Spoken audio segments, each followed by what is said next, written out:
Hello, family. Welcome back to another episode of TWC. And we've been talking about how to gain victory over demonic oppressions. I'm sure that you have been enjoying the series and it has been helping you.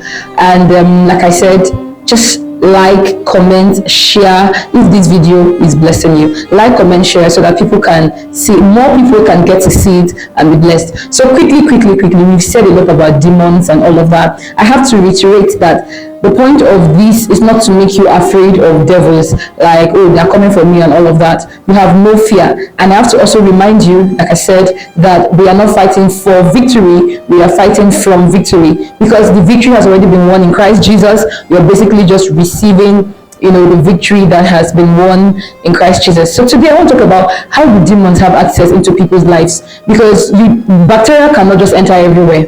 There has to be an opening, a wound, a cut that will give them access. There's something that will give access to devils. There are devils everywhere, but they don't affect everybody. Why are they attacking different people? Why do they attack some people to more degrees than others? Why is it that there are people who it feels like they're the only ones demons attack? These are the families that, as if evil likes this family. Why are there people who they enter into trouble once they come out, they live a normal life, enter into trouble once come out, live a normal life? But there are others who they live in trouble, then they enter into a normal life, partially, then they come back into trouble.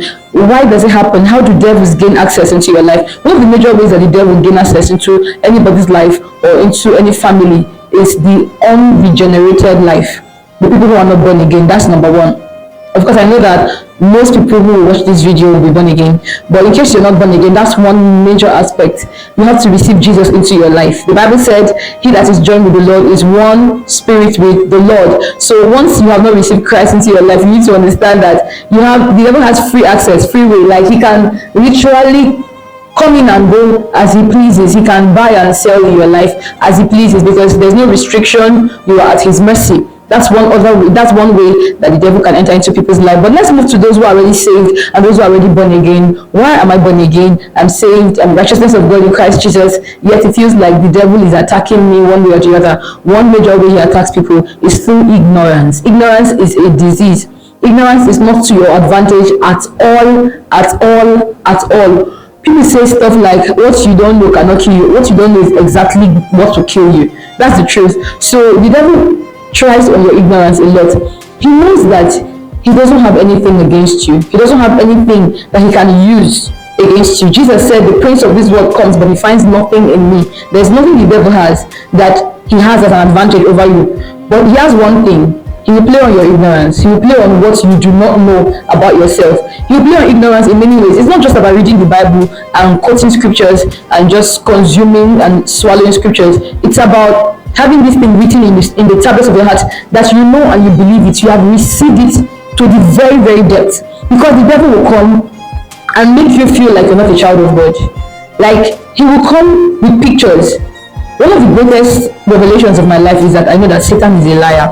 And he doesn't just lie with words. He lies with experiences. So in case you're undergoing a certain kind of sickness that's like an affliction that does not want to go, you have prayed, you have fasted, and all of that, it doesn't want to go, the devil will lie with that symptom and tell you that this thing cannot go, you can't be healed, you're going to die of this sickness. But that is a lie. You need to understand that Satan lies with many ways. He lies with words, he lies through your mind, and he lies through symptoms. Symptoms, not just symptoms in your body, symptoms of poverty and lack, of hardship, of sorrow, and he tells you this is the way this thing is going to go. He plays on your ignorance. Do you understand? There is something about knowing who you are in Christ. Knowing who you are in Christ is not just a head knowledge.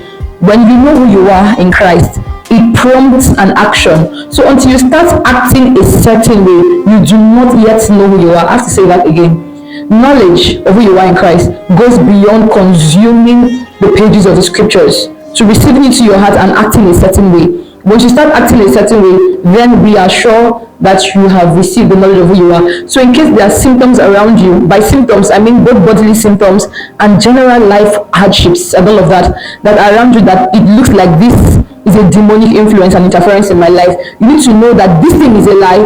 And what do you do when you find out that there is a lie speaking as if it is the truth in your life? You cast it out.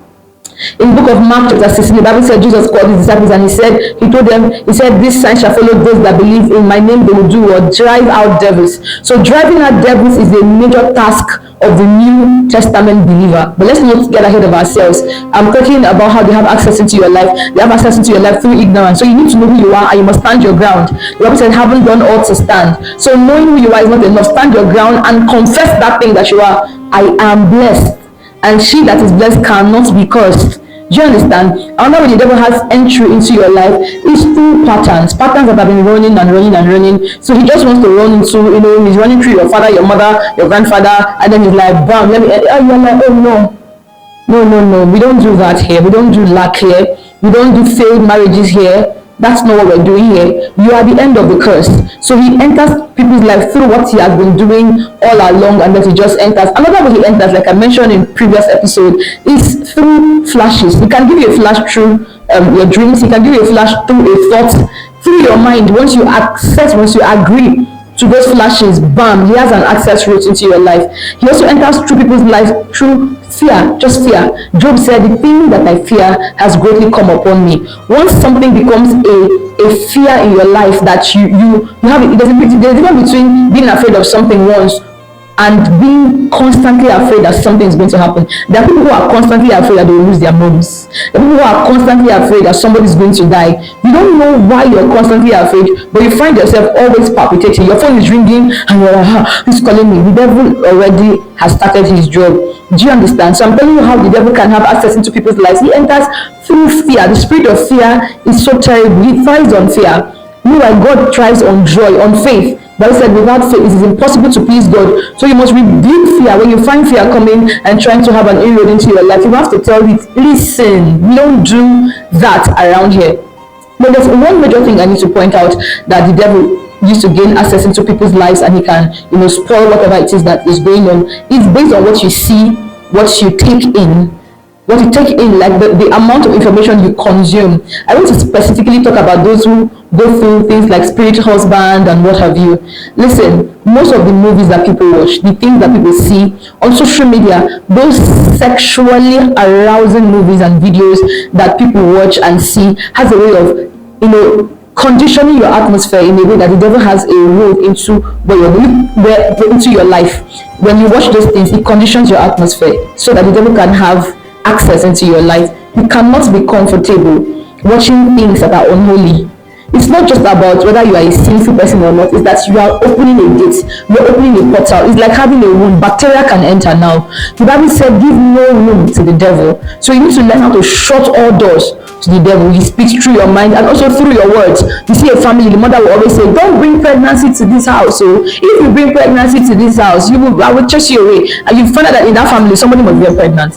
Because you have been speaking it forth and you are now receiving it. There's a whole lot of ways that the devil can move into people's hearts. But I know that these things I've said must have helped you, because one major way that he will never fail, he will always use that way, is your mind. Your mind. If he can capture your mind, he can capture your life. Of course, we know there are demonic activities beyond the mind, where witches just come against you, like demons and wicked occultic people, occultic powers. They are standing against you. They are trying to rebuke you. They are trying to stand and resist you. That's not like he's coming to your mind. It's like the devil is rising in dragon mode against you. There is that as well, but we have antidotes for all of them. Let me end this episode by saying, it doesn't matter how the devil wants to pass. It doesn't matter which road he wants to use, whether he wants to come through your mind, through patterns, through witches. It does not matter which route he wants to take. He has been defeated.